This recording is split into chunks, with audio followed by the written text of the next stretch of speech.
The opinions you hear on Your Mountain from individual hosts or guests do not necessarily represent those of Your Mountain, our sponsors, or other entities we're affiliated with professionally or otherwise. You've waited long enough. Go listen to the show. There are millions of acres of opportunity out there. They belong to you. Every day, decisions are being made that affect your land, your water, your wildlife. You should know about them. This is Your Mountain.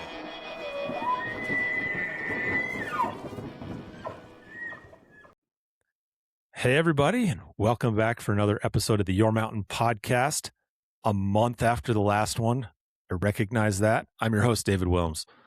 Nephi Cole, co-host. I think we're still doing this. I still work here, and in the words of the old Mike McGrady, still here. Still here. Still I here. used to say that. That's what I used to say. Still here. Oh, what did he say? Never been better. Never better. Still Never here. better. Still here. Never better. All right. So you're still here. Mm-hmm. Man, we haven't done this in a while. Yep. You know what? This has been the craziest, busiest summer, and it's really terrible. I concur. I thought it was going to be a super busy summer, but man, I got hammered this summer, man. It's been tough.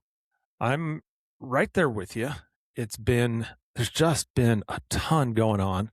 And I feel like we probably should both quit our day jobs and just dedicate ourselves to this full time. We can start putting out content every single day. I'd do it if I thought I could make money doing it, but I can't. Yeah. We've proven time and time again that we can't make money doing this. We're not entrepreneurs. We cannot make money. We're wholly dependent on others to pay us because we cannot make money on our own. Yeah, we're not good at this. We're not. We just sort of say, let's just do this for free. We don't need money. In fact, not just for free. Let's spend a bunch of money paying for things to be able to do this. This year's been a massive investment. Yeah, and we've done it. We almost never recorded. I haven't done anything. Like we're gonna spend a whole bunch more money to do less. Yeah, it's funny. Oh well. I'm going to stop promising that we're going to do this more. We'll do it when we can do it. We'll get around to it when we get around to it. It's another late night. We just do these late at night when we can finally get around to it. So I'm glad we're doing what's it. Cool? So I've been super busy just because I've been doing a lot of stuff with my day job. But it's stuff that I wanted to do, it's my own fault. That's the problem. Like I thought of all the stuff that I could do to do more outreach and everything.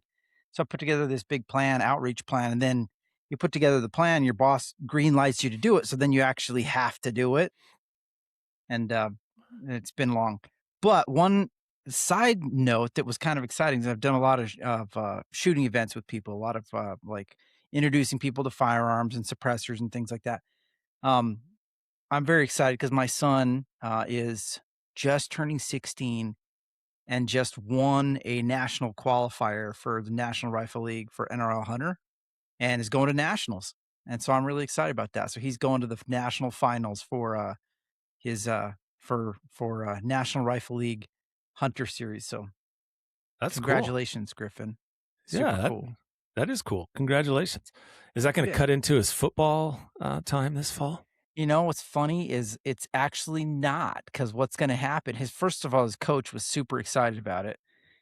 He's been reloading all day today. He's been reloading ammo. So we spent last night, I have so much brass, it's ridiculous. But last night we spent 3 hours sorting brass to try and get everything exactly the same. So now I typically shoot factory loads, but he's like, no, we're going to reload everything. And I've got all the gear. So we're reloading.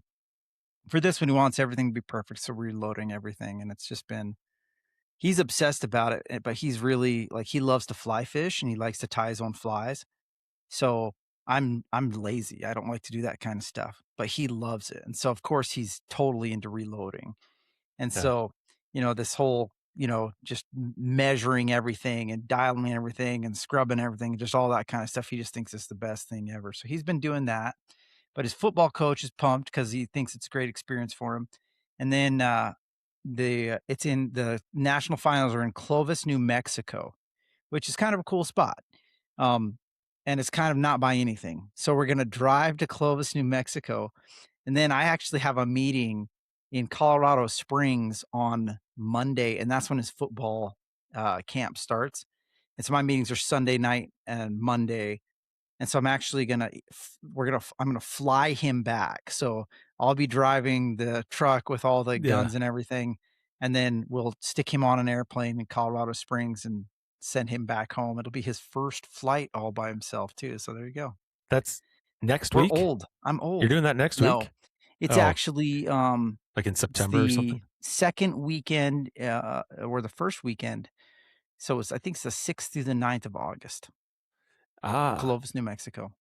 Does that mean 6th through the 9th? That means a couple days later, am I going to see you in Cody? For AWCP? Yeah. Yeah, dude. Nice. That starts on Monday. Yeah. Yeah, Monday through Wednesday. Yeah. Yeah. I will. I'll see you there. Yeah. Yeah, you'll see me and I'll be very tired because I will have driven a lot. I get it. It's been one of those years. It is. So let's congratulations to Griffin, by the way. And then let's get into the stuff, the meat, because we got a lot to talk about and not all night to do it because you got to go on the road again. I got to prepare for this thing that you and I are doing together in a couple of days, which we'll talk about on a future podcast. Not now. Don't want to let the cat out of the bag yet. But I got to do a little prep for that tomorrow too. But I'll get to see you in person on Thursday, so I'm psyched about that. That's our day jobs too. So it's like, I don't know when we're going to talk about it, but it matters. It's our day jobs, but I'm really excited about it. I'm excited about it too. Everybody will think it's boring. No, they won't. It's work. No, they won't. It's the Lord's work. If the Lord were a hunter, here's what I want to talk about. So we are recording this at, my clock says 9:12 p.m.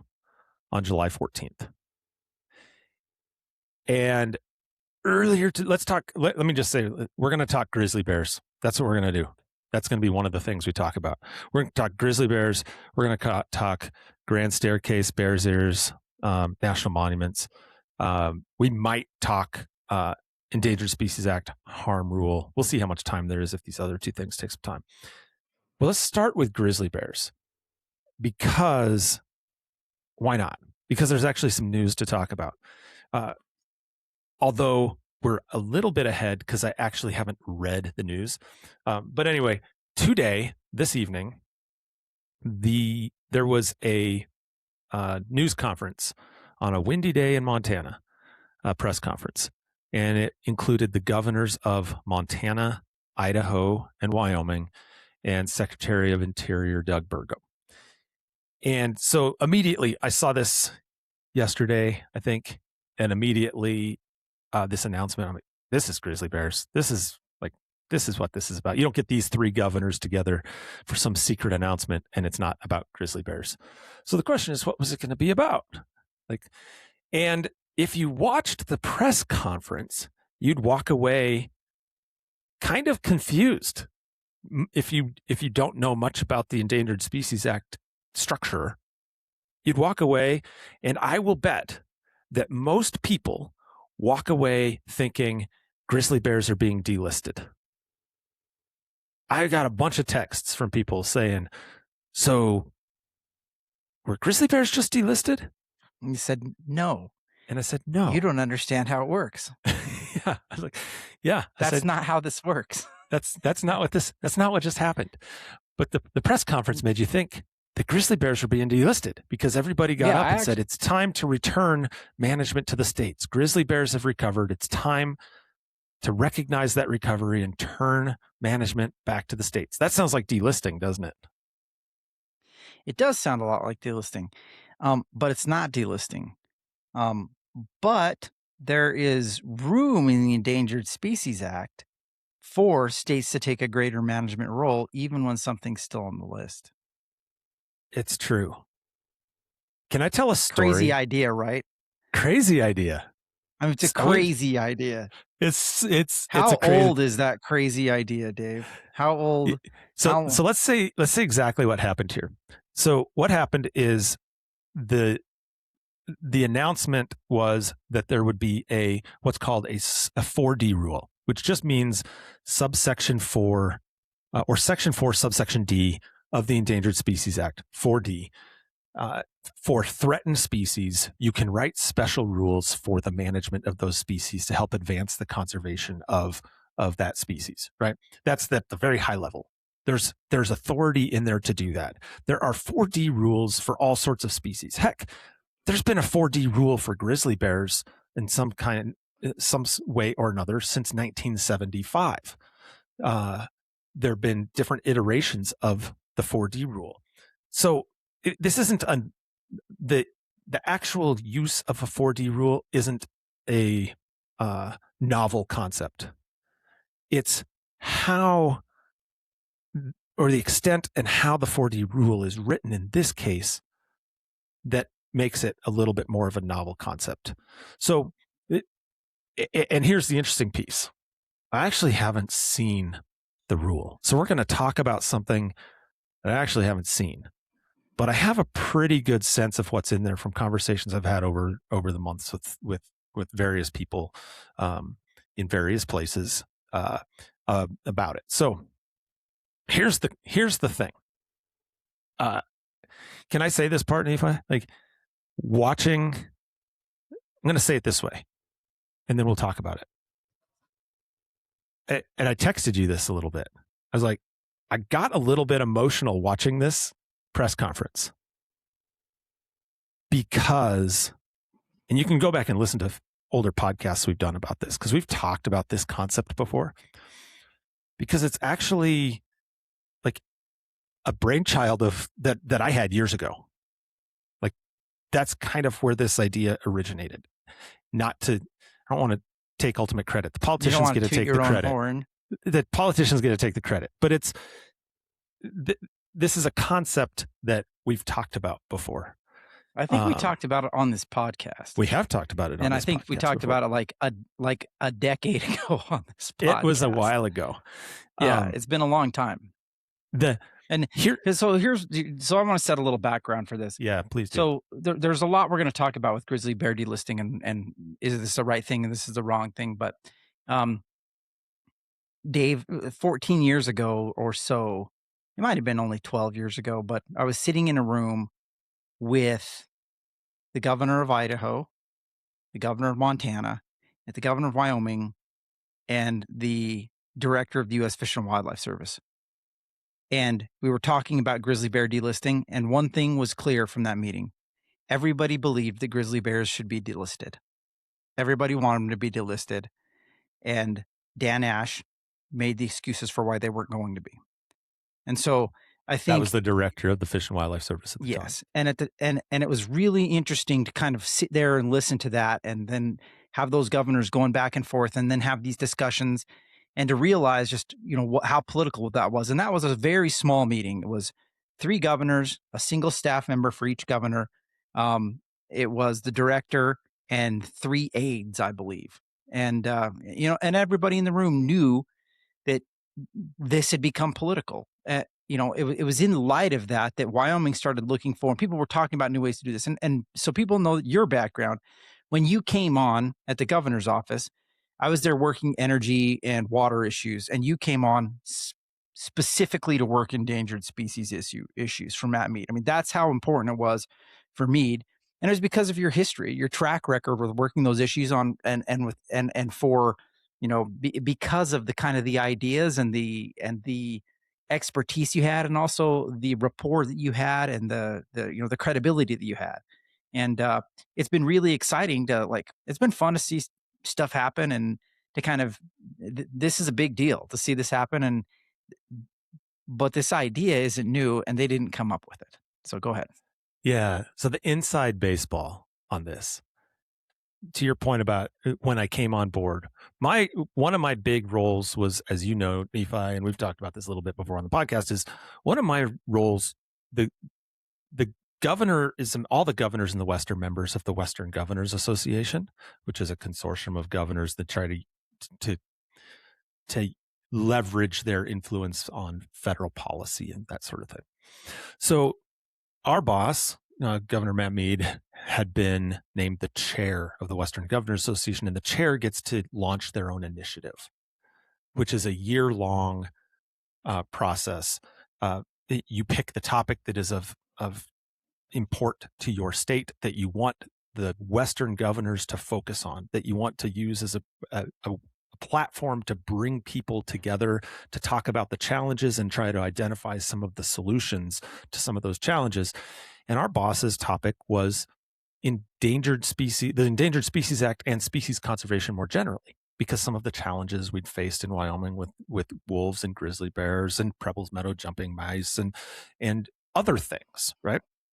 And so I was tasked with working with WG on leading that effort. And part of that effort in identifying solutions was in 3 buckets. We were trying to come up with potential statutory solutions, potential regulatory solutions, and then some funding solutions. So there are these 3 buckets. And I tell you this long story because it really gives you the inside baseball, like what happened. So in the statutory piece, as we're going through this process, which, by the way, our boss was a pit bull on this, right? And that 1-year initiative turned into a 3-year initiative. Like, he was not willing, like a dog after a bone. He was not willing to let this go, and he wanted us to keep pushing. Because there was also a gentleman's agreement that with him and the guy who came in after him, which was Steve Bullock. And so Steve Bullock they had talked about this. Governor of Montana. And Matt said, I'm going to support you on forestry. You're going to support me on ESA. Yeah. And so they had this handshake gentleman's agreement with those 2 in particular, that this would not go away. And so It was bipartisan, and both of them agreed it was a priority. Right. And so we kept it going.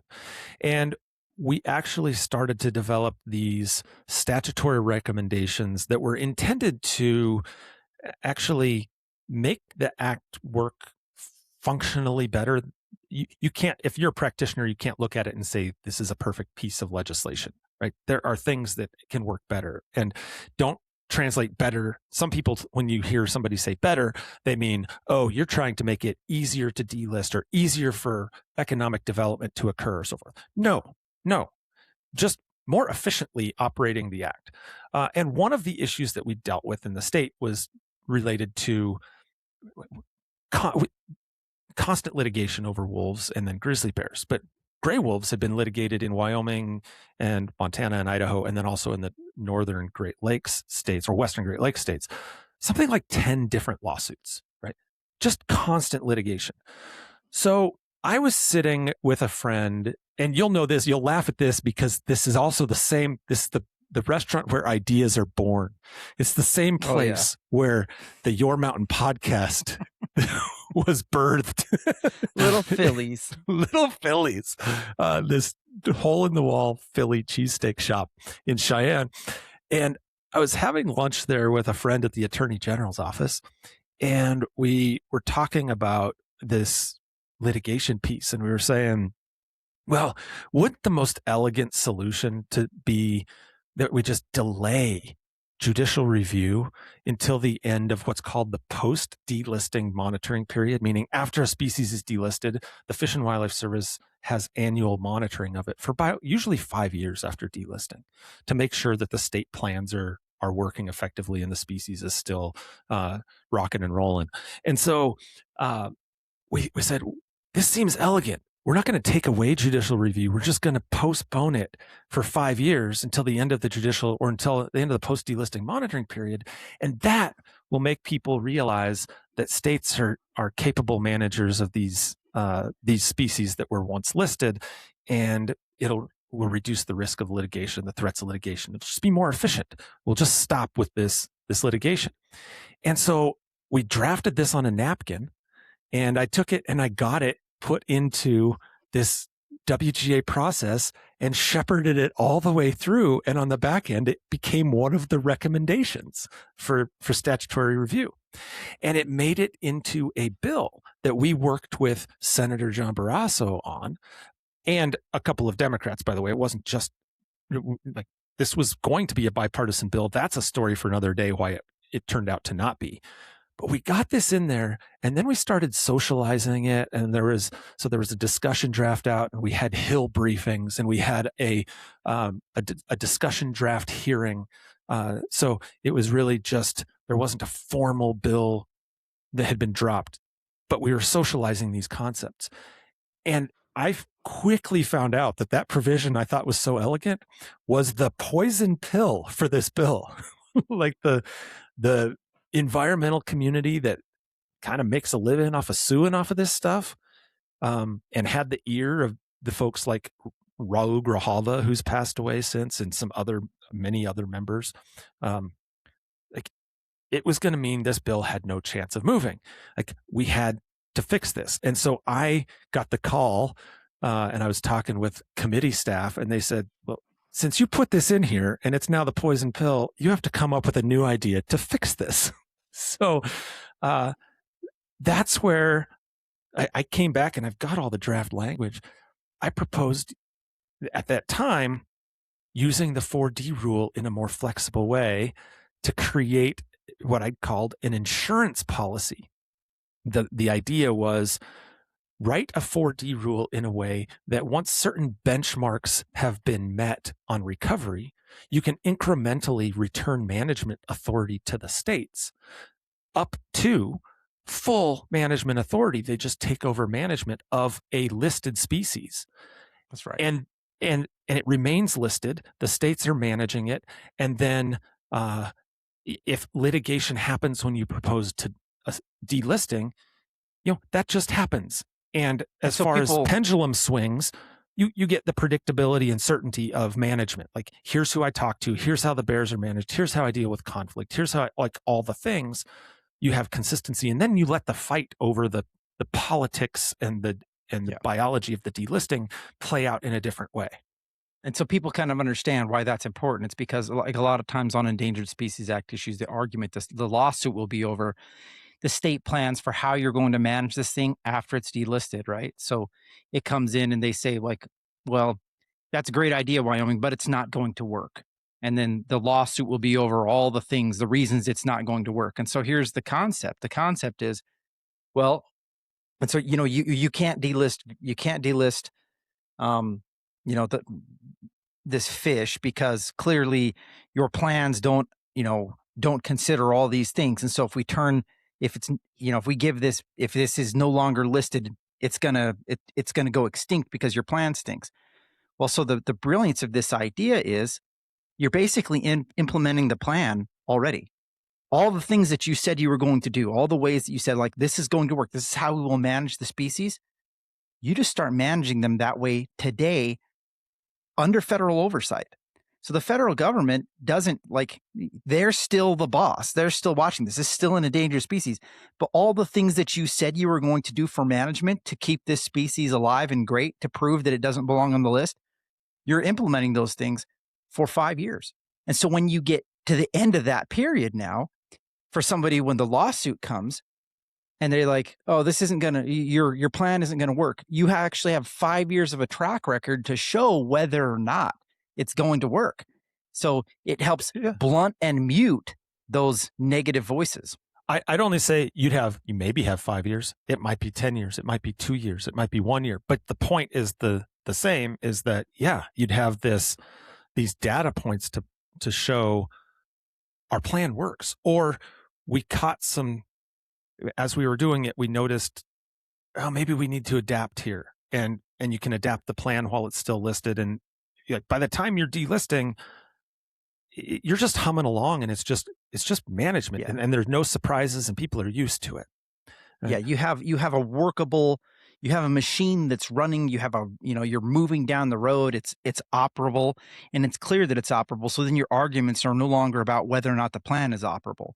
It's about something else. It might be some other aspect, but there's not going to be a question about whether or not the plan will work, because the evidence is there. I'll give a little bit more inside baseball on this without naming names. I'm not going to say who or what.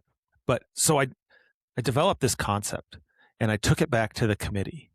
And this wasn't specific for grizzly bears at the time. This was blanket. Like, this is the concept of how to use 4D rules and how they should be expanded in the context of the ESA as a whole, right? So it morphed over time and became more grizzly bear focused because of the next thing that happened, which was I was told to come up with a solution.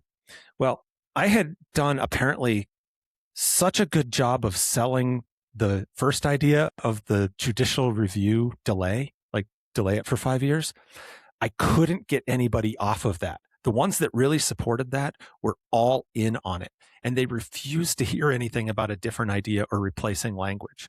And so I was told by the committee, I said, unless you can, they told me, unless you can get, they thought it was a good idea at the time. I'll say that. Like, we had this conversation, like, this seems like a pretty good idea, but we can't move forward with it unless we have support of X, Y, and Z first. Like, these important constituencies and government officials have to support it before we move forward. And so I said, all right, let me go try and sell that. And I got exactly 0 people to agree to that concept at that time for that legislation. And so it never got included in that bill. And the bill was introduced with the original text in there of the delaying judicial review. And then that became a significant poison pill, and the bill never moved forward. And so then I started pivoting the thinking on it, because we had just come off the back end of losing the grizzly bear litigation, the second delisting attempt, and losing that. And the administrative record was, jacked up beyond recognition at that point. And I'm like, I am struggling to see a path where grizzly bears are going to be delisted in my lifetime at this point with how things were progressing. So I'm like, we need a plan B. So that's when I started thinking about modifying that idea and to apply it specifically to grizzly bears. And this is where we've talked about it before, because I've done some writing on it and some speaking on it, wrote a book chapter on the topic, and kind of laying out the idea of this off-ramp to delisting, or this insurance policy, or this, staged or metric-based, or whatever you want to call it, delegation of authority back to the states. And so then I started, I spoke about it on panels at I think it was at the North American Conference. Maybe it was at the Association of Fish and Wildlife Agencies, but I think it was the North American. I've done continuing legal education courses on it. I've lots of things. Like, it's just been sort of I remember doing one presentation where the entire leadership of the Fish and Wildlife Service was sitting at an 8-top table, and I was trying to convince them in front of a room of like 300 people there, like, this is the thing to do. So this has been certainly this is where the bias comes in, because this has been a sort of a passion of mine for a long time now. And you and I have talked about it a lot over the years, because I've bounced ideas off of you because you're really good at challenging my thinking. I like to argue. You like to argue. I was saying it a lot more politely. Yeah.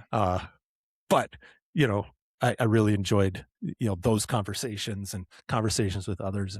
And then it took on a life of its own, and a lot of other people wrapped their arms around it, embraced the idea, and took it and ran with it, and deserve all the credit in the world for helping push this idea in turning it into something. And so this is one of those times, and I just have to say this, because this is one of those times where you're going to see, I promise, you're going to see people blast this. You're going to see people say, blasting the administration because it's this administration. You're going to see people blasting the states because they don't trust the states to manage, because they just never will. And they just think that the states want to go out and slaughter all of these grizzly bears. And you're going to see people claiming that this is delisting. You're going to see people like this is a backdoor way to kill grizzly bears, all this stuff. There's going to be a lot out there. It's going to be very interesting. It's going to be interesting. And yeah, the way I just want to get it out there really quick, and then I'll stop talking.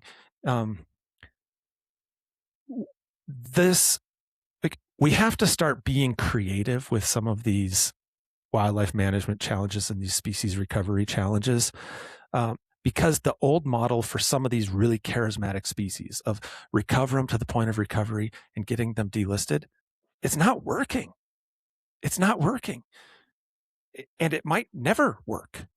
Like for reasons outside of our control, we may never be able to get this population of grizzly bears delisted in a way that survives judicial review. So we have to get creative, because I deeply believe that states are better situated to be managing these species. And I know people are going to say, well, they wouldn't be on the list if it wasn't for states in the first place. And I say BS, because just not true. a lot of these species declines, states were at fault. Federal government was at fault. Well, the broader public was at, like, everybody was trying to kill park rangers carnivals in Yellowstone shooting bears. Exactly. That had nothing to do with the states. Exactly. It's going to be very interesting. And again, I think that we get wrapped around the axle too much in kind of this, federal versus state thing. And if you think about this process and potential here, the question should become, who cares? If you can implement the same management tools, and that's the unique part about this, is that you could be really inventive with the management tools. And we won't name all of them on this podcast, but the way that you manage grizzly bears, the tools that you would use to manage grizzly bears in states, federal government, they don't have to be different.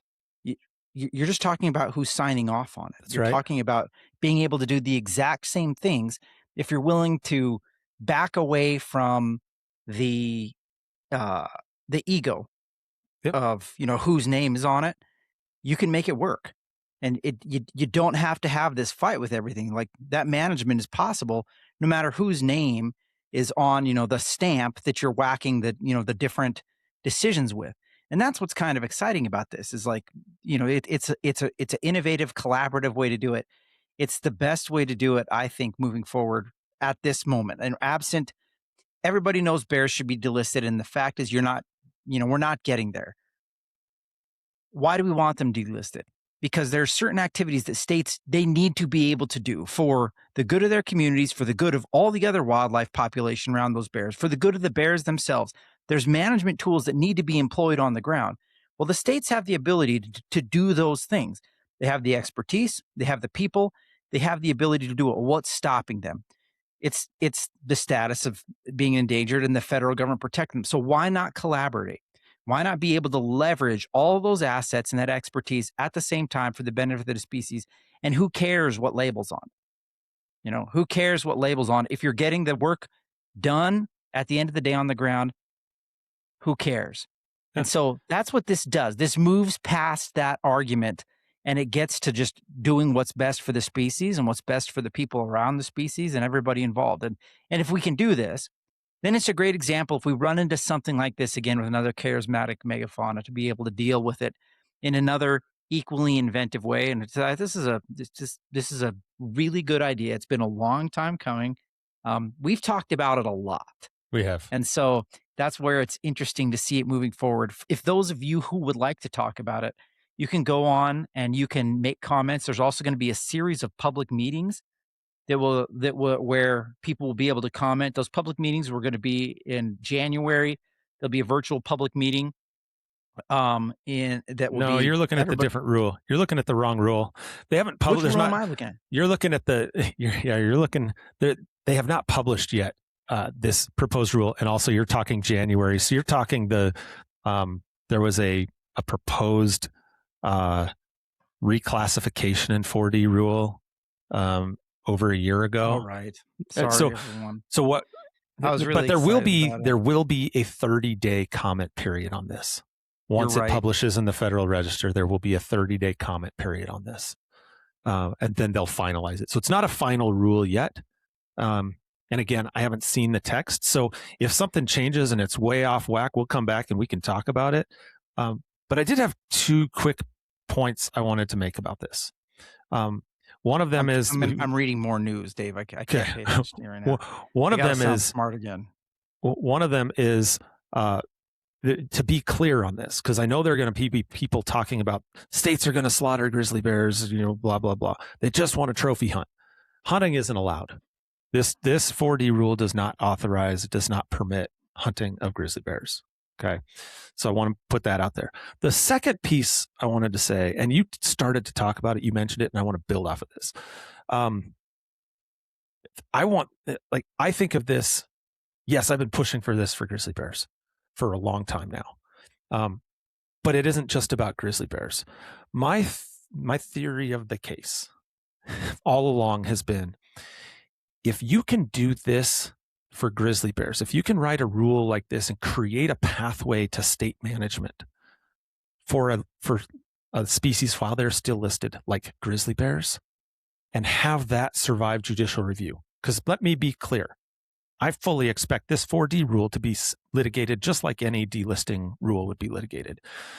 I think there's a higher likelihood of this surviving judicial review than a delisting rule, because no 4D rule has ever, to my knowledge, has ever been overturned by a court. But the point is, what you're doing is you're creating a model that can be replicated for species across the country. And if you can do it on the most charismatic, most controversial, hardest species we have, which I do believe is grizzly bear, if you can make it work there, you can make it work anywhere. And I think we can do a world of good for improving, raising the social tolerance around the Endangered Species Act and recovering threatened and endangered species. And I think we can resource it better, and especially with states really engaged in taking that leadership role. So I'm personally really excited about this, not just because of grizzly bears, but because I believe it's setting the stage to create a model and a roadmap to do something similar for other species as well. Well, I'm disappointed because I was looking forward to my time in Missoula. So now I can't go to that public meeting. Oh, because you thought there was going to be this pub meeting. Yeah, you missed it by like a year. Yeah, I was pretty excited because typically those meetings were a good time. Last time I went to a public meeting, it was wolf delisting, like a big one. And that's a good time. Like if you want to see some really interesting stuff, go to one of these meetings.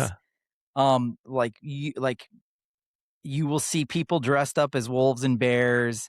You for sure free stuffed animals. It is one of the funnest things you will ever do is go to one of these comment sessions. So please, if you have the opportunity, I'm begging you, go to one of these meetings and enjoy it, because tell your kids about it. You only live once.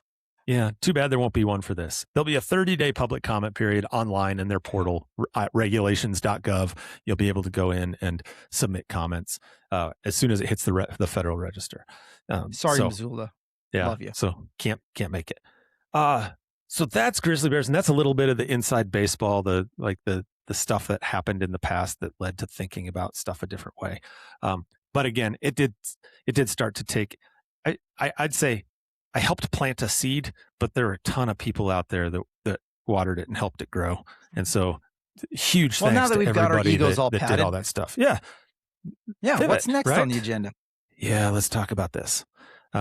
I think we're going to talk about this in a little different way than a lot of people have talked about this. So yesterday,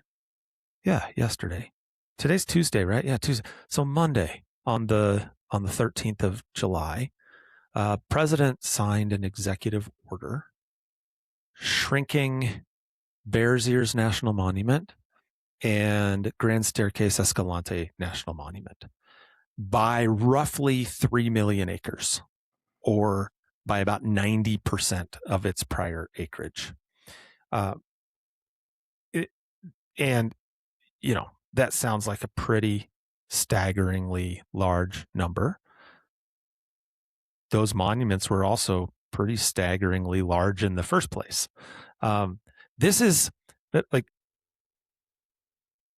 I want to dive into this a little bit because this is like a prize fight, is the way I look at it. I'd like to stay at 50,000 feet because I don't think that you said dive into it.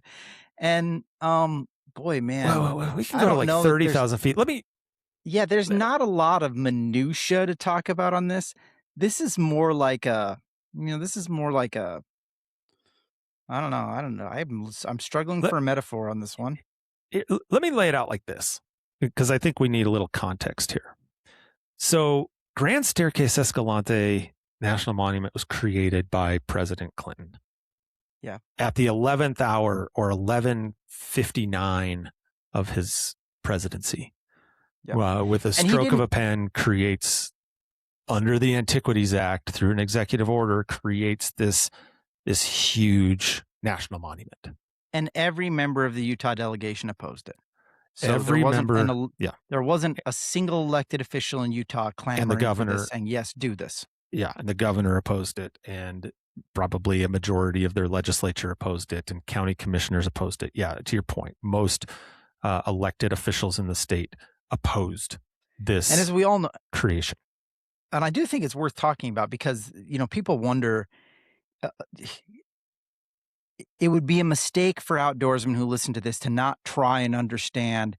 Utah is kind of, it's ground zero often of our public lands fights, right?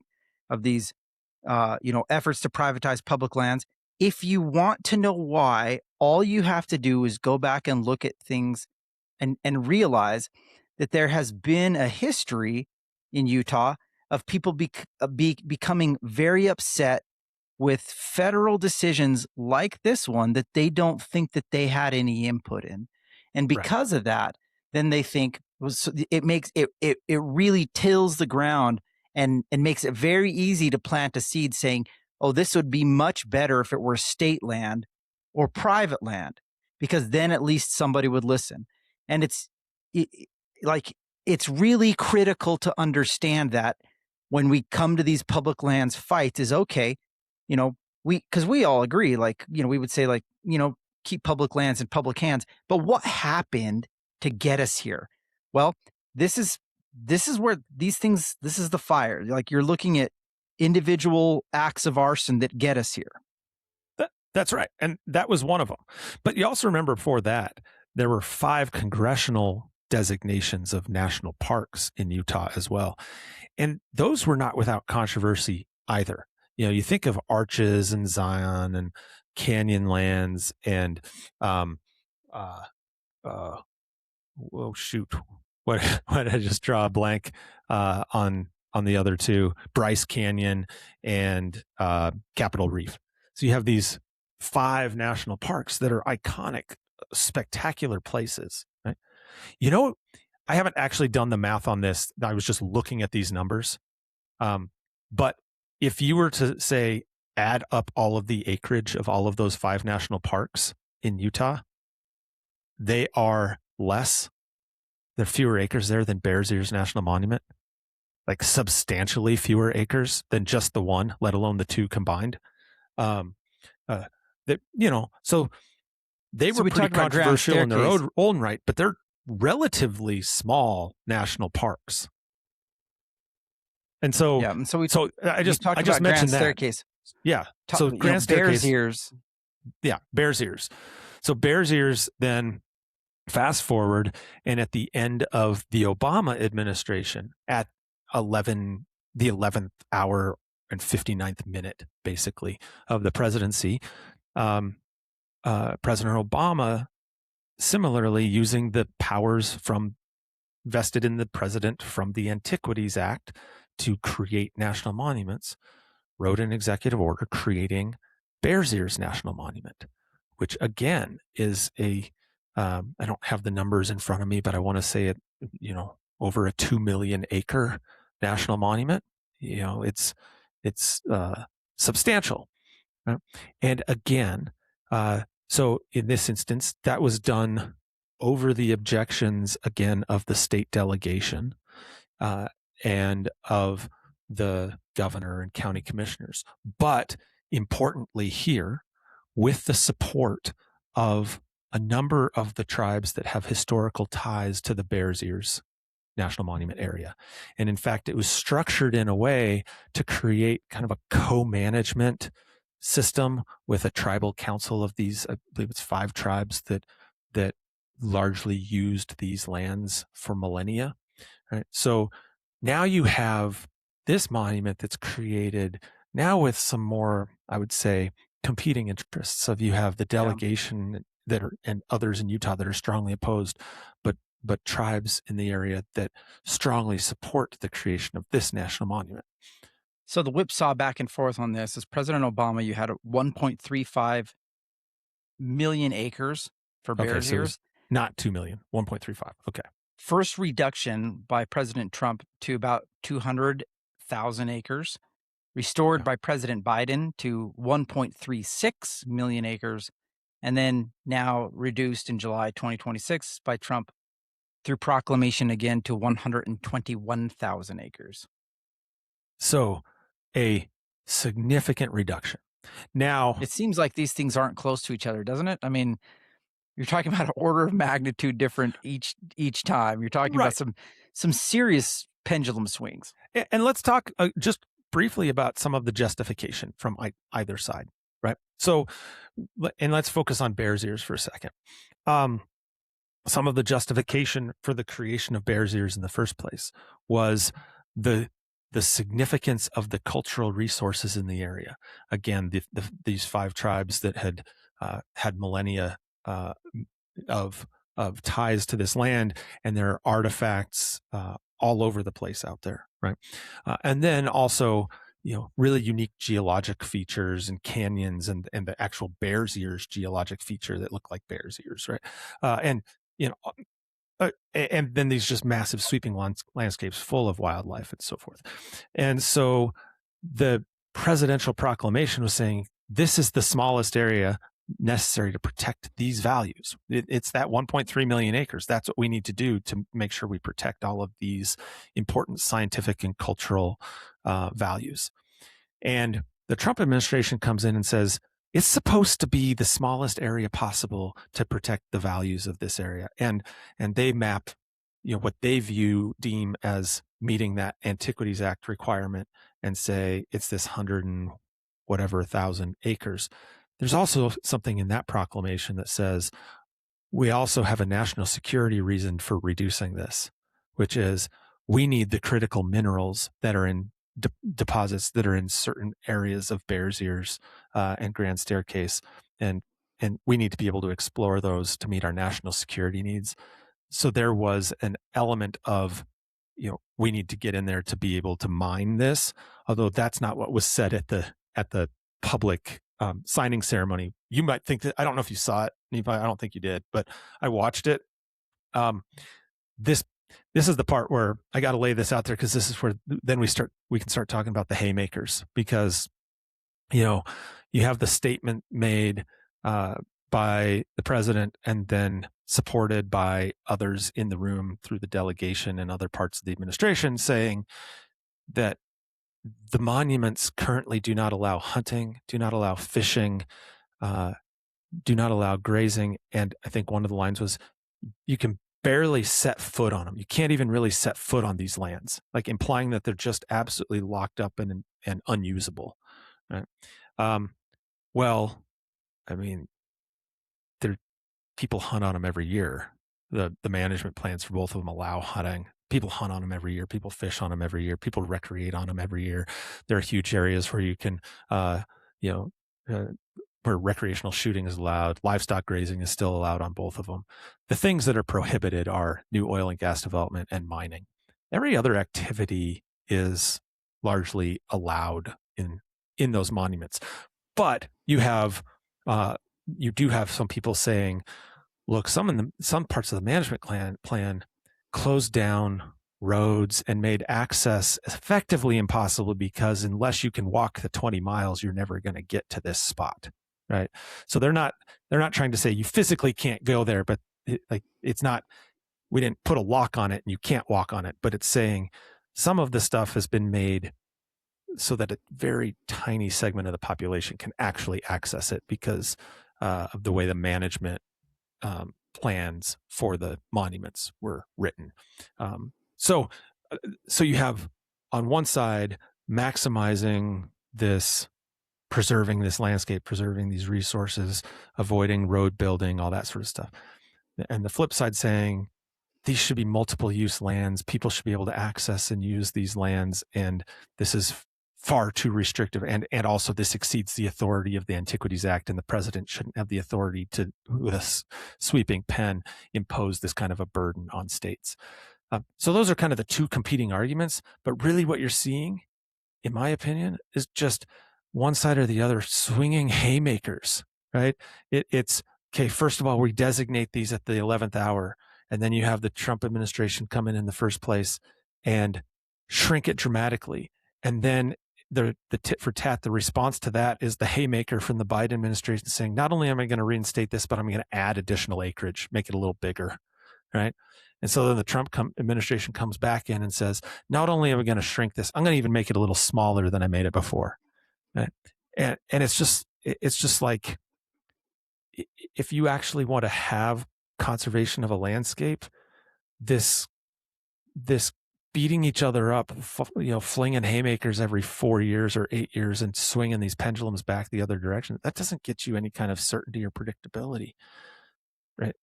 So that's what I'm looking at, is like, maybe what we actually need to be talking about, instead of now waiting for another president to come in and reestablish the boundaries, maybe what we really need to be talking about is an actual long-term solution here that actually has some durability. Yeah, I find it interesting that I feel like there's a corollary in Wyoming to where the Wyoming Range Legacy Act of 2008. Oh yeah, I remember that where one.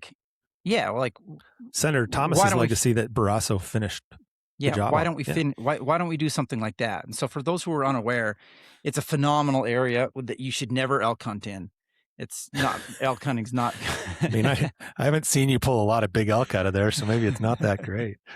And you never will. There'll never be a picture. But it's an amazing area. So it's the Tri-Basin Divide. It's such a cool area. Yeah, it's Lake Alice. It's you can catch 3 different subspecies of cutthroat trout in that Tri-Divide Basin area, or Tri-Basin Divide. It's so cool. It's amazing.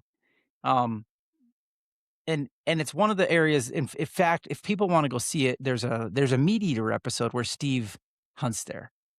And he goes to a lake. I'm not saying that he went there because I told him about it, but this area, they don't mention that it's near, there's a certain lake, and I'm not going to mention the name of the lake, but he goes with an outfitter. I know exactly where he's camped. I know like where they took all the pictures at and everything. I'm like, oh yeah, I recognize that spot. That's where I hunt out.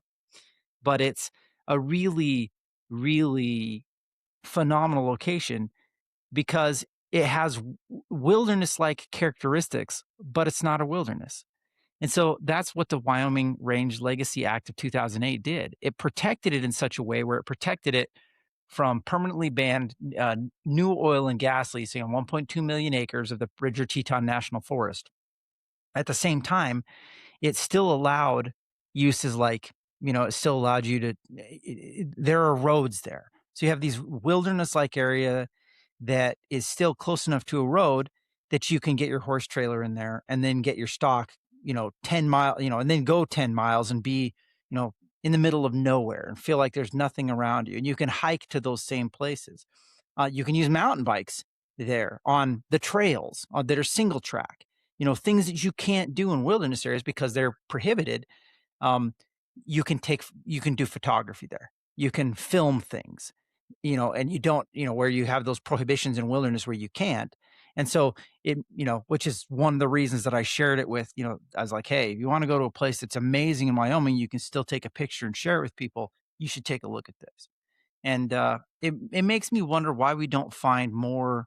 I mean, I know why, and it's broken record, but our politics is not getting better, which is we should be looking for solutions like that. We should be looking for solutions where we can all just say like, hey, what's really important? What are we trying to protect here?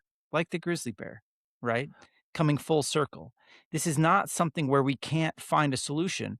What we have to do is just be willing to, to sacrifice our ego. We can't die on the hill of what we call the protections, of what we call, and, maybe that's the solution here that we're not going to get to is like, okay, we want that area protected from certain activities. Do we have to use the Antiquities Act?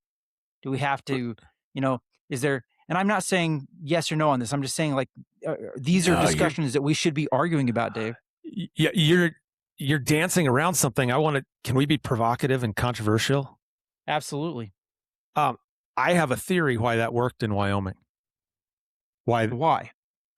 Because when Grand Teton National Park was created in the 1950s, there was a clause written into that. One of the conditions for getting that park created was the Wyoming delegation insisting and getting buy-in from others, insisting that no president with the stroke of a pen could create a national monument in Wyoming ever again. The only way to create a national monument would have been from that point forward, would have been through Congress, through an act of Congress. Yep. And I believe that because that piece, the Antiquities Act, was off the table, it actually opened the door to more, other creative solutions for conservation. That the default without that, the default would have been the Antiquities Act, and it would have been pushing for a monument in that spot. And then you'd have, you would have, instead of having this thing that everybody loves and supports and is a huge legacy for Senator Craig Thomas and Senator Barrasso now, instead of having that legacy out there, you'd have the fights and the pendulum swings. So the way I'd say being provocative. Yeah. So here's the question I have, and this is one, like, it, we talk about the challenges, the problems with the pendulum swing, and I don't know that I've heard it, and maybe, Dave, I'm just not listening close enough, but it seems like, hey, I'm sorry, Utah. It seems like Utah is always trying to hit the fastball. Like they're just trying to hit it out of the park every time on this, rather than try and find a single, double, triple. And I just kind of wonder, why isn't Utah pushing for that? Why aren't they asking for that change, the Wyoming style change? And we talked about this before. We thought maybe some of the ideas, what they were doing legally and stuff, maybe they were trying to leverage for this. But you know what? They never put it out there. They never come with that. The proposal always from Lee's office, we never see we always see the provocative proposal. Not we think that I continue to think that they're jabbing to set up for a punch that will land. But instead, it's just like a wild haymaker every time. And I just wonder why. It just seems like, to me, the wrong strategy. Yeah, I agree with you. And this is where it gets, I guess, provocative, controversial, whatever you want to say. But I think about this, and the solution really is a negotiated boundary for Grand Staircase and Bears Ears. And look, I've been to both of these places. I've backpacked there. There's some incredible places there that I truly believe warrant a monument designation, right? But maybe not over 4 million acres combined, or 3.5 million acres, whatever it is. Yeah, maybe not over that same land. So maybe what you have here is an opportunity for a negotiated agreement where you permanently establish what the boundaries of Grand Staircase and Bears Ears are, what the protections on or other things on the lands surrounding those new boundaries might be. There might be wilderness study areas that you want to turn into permanent wilderness designation, or maybe you want to release some of them. Maybe you want to create an area of critical environmental concern.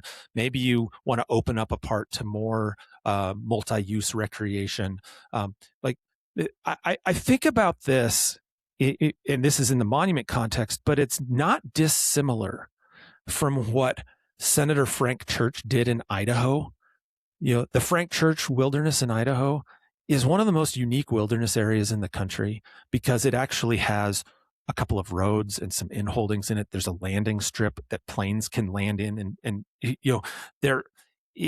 there's I believe there might even be a highway that goes through part of it, and it starts again in anyway. It's a really unique wilderness area that was negotiated heavily for a long period of time to work for Idaho, just like the roadless rule in Idaho and Colorado. Those two states negotiated their own roadless rules that work for themselves. And so those two states right now aren't subject to the administration wanting to rescind the roadless rule. They want to rescind the roadless rule everywhere but those two states. So I look at Utah and think, there's this grand bargain there. And one of the chips is, at some point, you've designated enough with the Antiquities Act. And if you want a future designation, maybe it should be done by Congress. and not just the stroke of a pen. And so maybe having a negotiated settlement that creates the boundaries, maybe it includes a much bigger public lands package nationally, because it's a big chip to say we're never going to use the Antiquities Act in your state again. So you're going to have to give quite a bit to get that. So it might actually be an opportunity to get a bigger public lands package done that creates some, advances some bills that have been floating out there for a long time to deal with pockets of land in other parts of the country. But it might be able to finally stop that pendulum from swinging and stop both sides from swinging haymakers. Because you say that about Senator Lee and his haymaker. But on the flip side, some of the folks that have been absolutists on this whole area must be a monument, they're doing the same thing. They're going to try and get it back, and then Utah gets mad again, and there's a reason that Utah's been leading the Sagebrush Rebellion since the 1970s, and it's because of this inability to recognize each other's arguments. And one of the biggest challenges, I think, is that you have to find a good cop. You already have bad cop. That's Lee. And so you have to find somebody who can, if Lee doesn't want to step up and be a guy who has his legacy being, as the deal maker, you got to find somebody who's being, is willing to be the deal maker, who's willing to, who doesn't have I feel like Lee's identity is just so tied up in this. Yeah, I agree. Like, I don't know that he can negotiate it. And so, and we talked about this when he was pushing the public lands package, is like, the problem with the way the tack that you took is like, it set everything back 3-4 years, because when you continue to if you just continue to wildly, like out of the blue, just throw a wild punch at people, what are the chances they're going to want to let you get close enough to trust that you're just going to shake hands? If every time they try and shake your hand, somebody just tries to, like, they're like, yeah, I'm going to shake your hand, and then it's always a punch. It's always a punch. Like, that's tough. And so you've got to find somebody that you can sit at the table with and actually negotiate it. That said, Utah's in a perfect position. You look at this, and it's what a great position right now. I mean, I continue to think, if they don't want it all, if they're willing to understand that, like, if you want to end this is going to keep happening. As soon as the politics change, it will come back. It's going to come back to the 1.35 million or something bigger. How do you avoid it? Yeah. You avoid it by saying, look, I know that it was 1.35, and now it's 160,000 acres or whatever. And so why don't we find the middle ground? Like, you got to give. You can't just take everything to the very furthest extent and insist on keeping it every time, because there has to be a willingness to realize the political reality. You're not going to get to keep this size. It's not going to happen. And so the problem is, we're in a world where everybody's in denial, right? They live in the silo where they get so many slaps on the back for the year that they were right, that they're unwilling to say, like, okay, I will compromise. I will negotiate. I'll get some egg on my face. And at the end of the day, I will win. And here's the issue. If your idea of winning is absolute domination, you're not going to win. You're just going to go from being a winner to being a loser all the time. Yep. Let me go back to... If you're wise enough to just pick the middle and set your goal somewhere in the middle, like getting bears, maybe you're not going to get to delisting, but you can sure as heck get management if you're willing to be wise about how you get there. It is not different than this issue. And let me go back to Idaho for just 1 second and Frank Church, because it wasn't originally called the Frank Church, River of No Return Wilderness, whatever it's called. Now I'm forgetting it. But anyway, it wasn't called the Frank Church. Nobody called it the Frank Church. It was named something different. And when he did that, it cost him his career. He didn't get reelected, but he recognized that this was an incredibly important place, and they needed to come up with some kind of a solution for it that worked for Idaho. And he went to bat and pulled people together and worked that thing hard and got it done. And after the fact, after he lost that election, and after the fact, years later, people recognized the sacrifice he made to do that middle ground, to do the right thing there. And it was renamed in his honor. Right. Yeah. It was originally just called the River of No Return Wilderness. Yeah. Yeah, that's right. It became the Frank Church later. In 1984. Yeah. And so this is one of those examples where if you can see the forest through the trees, if you want a legacy, like if you want a legacy, like you find that thing that works for everybody now. Like you find the thing that everybody gives a little and finds something that really works and is durable. And it still might be controversial enough that it costs you an election, but over the long haul, people are going to really thank you that you did it. Or maybe it won't cost you an election. Maybe you'll wind up with, like what you were talking about in the Wyoming range, a legacy that I never hear anybody complain about. So there's so much more to the story than the reporting on this. And so that's why I kind of wanted to talk it through. Do I think it was like? Well, let's see if Grizzly Bear sticks, and let's see if people get wise on this one, because you can hunt those areas. I know that Senator Lee has never hunted there, but hey, you can, and so be informed. Learn about these things, consider all the sides, consider the different angles, because nobody's going to give them to you. You got to go find them. Try and walk a mile in the opposite side's shoes to see where they're coming from, and then be willing to find the middle. Well, I mean, as you know, that's sort of what this podcast has been for all these years, is like trying to talk about the nuance and all of all pieces, all sides of things, and kind of focus in on the middle a little bit, like finding middle ground, right? So this is kind of a fun podcast on middle ground, finding middle ground a little bit. Question is, will we actually succeed, or is it just you and I that'll find the middle ground here on these topics? We're there. We're there. Yeah. No one else is here. Yeah, it's no one's listening to the podcast. It's just us. Yeah, everybody quit a long time ago. It's just us. We're talking to ourselves. Yeah, hey, it's good talking about the middle ground. Talking with you. Great talking with you. It's not crowded, so there's lots of real estate. It's cheap. Man, I wish we had time to talk about this ESA harm thing, but let me just 30 seconds say high level what it is, and then we can move on. I just feel like it's out there, and you're all going to see stories on it if you haven't already. And so it's at least worth mentioning, even though we've run pretty long here. But years ago, so in the Endangered Species Act, there's this provision that says you cannot take an endangered species, meaning you cannot kill, harass, attempt to kill, pursue. And there's a word in there, like 8 words. There's a word in there called harm. You cannot harm endangered species, right?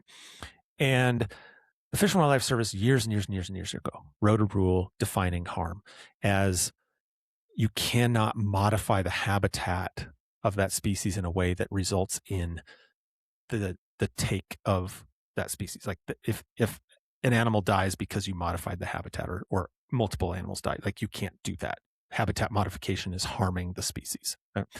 That went all the way to the United States Supreme Court in 1995, and the Supreme Court, using what was the Chevron doctrine at the time, which no longer exists, said that was a reasonable interpretation of the statute, and that rule was kept in place. Well, just recently, the Fish and Wildlife Service published a final rule that rescinded the definition of harm that has existed for 40 plus years.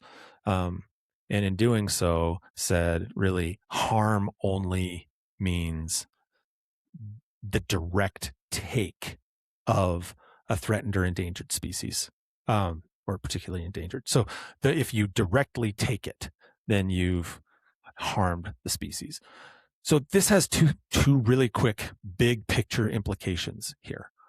One, all of the industrial projects that go on all over the place that might require an incidental take permit and might require mitigation of some sort of their impact to minimize or any impact caused by habitat modification on species, and then an incidental take permit to protect them against liability if they accidentally kill a species. Like, that kind of goes out the window. And also, if anybody's heard of things like habitat exchanges or habitat banks or conservation agreements with assurances, or just some of these systems of incentivizing landowners and others to improve habitat or to minimize habitat modification and get protections against prosecution, like, all those programs now are kind of up in the air. Like, what's the point of having them? Because there's no penalty of harm for modifying habitat. It's actually a really, really significant change. Most of the changes I've seen in the ESA over the years in implementing rules kind of play around the margins, and people get up in arms and whatnot. This is actually pretty significant change. And I just say watch it, because I think it's going to have impacts. There'll be businesses that have stood up over the years that are going to go out of business as a result of this. There are other businesses that are going to flourish, as a result as well. But I just want to mention that. Won't go into much more. I don't know if you have any reflections, but I just say go out and read up on it. There are a lot of articles out there. Some are good, some of them are hyperbolic, but there's a lot of stuff written on it. But it's something that should raise some alarm bells. Like, there's some concern with that change. Well done, Dave. Let's go to sleep. All right. I got to wrap it up by thanks everybody for listening. Reminder, we have a new email address, yourmountainpodcast@gmail.com. Have you gotten any email about it? I have. I've gotten a lot. We actually get quite a bit of email on that. In fact, I got one of the more interesting ones is somebody, and I've had a little back and forth, but somebody's really wanting us to revisit the hunting without a guide or hunting with a guide requirement in Wyoming for non-residents. I know we talked about it 3 or 4 years ago, but it's been a while. Couple others. We've had some folks want us to talk about this. Yeah. We've had some folks want us to talk about the new BLM grazing regulations that have been out there in more detail, because we floated that question before of, like, you want to hear more about it? As folks said, yeah, we want to hear more about it. So yeah, we're getting content, because they found out that I'll respond to them if they send an email to yourmountainpodcast@gmail.com. That's yourmountainpodcast@gmail.com. Do not send it to the old one, because that is now officially deactivated. We will not respond to anything at the old email address. Hold on, Dave. So yeah.